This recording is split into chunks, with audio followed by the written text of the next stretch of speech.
Değerli izləyicilər, videonu bəyənib kanala abunə olun ki, hər kəs son xəbərlərdən anında məlumatlansın. Azərbaycanda rus dilli məktəblərin bağlanacağı ilə bağlı iddia var. Valideynlər deyirlər ki, bu barədə məktəblə bağlı WhatsApp qrupuna bildirişlər gəlib.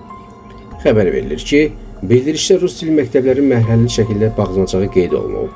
Qərarın Azərbaycan dilinin əsas təhsil vasitəsi kimi mövqeyini gücləndirmək və bütün vətəndaşları vahid təhsil mühitinə inteqrasiya etmək məqsədi daşıdığı söylənilir. İddiaya görə islahatlar mərhələli şəkildə aparılacaq. Yaxın 3 ildə rus dilli məktəblər Azərbaycan dilində tədris keçəcək. Müəllimlərin ixtisasartırma kursları təşkil olunacaq. Qeyd edək ki, məsələ ilə bağlı Elm və Təhsil Nazirliyinə sorğu ünvanlanıb.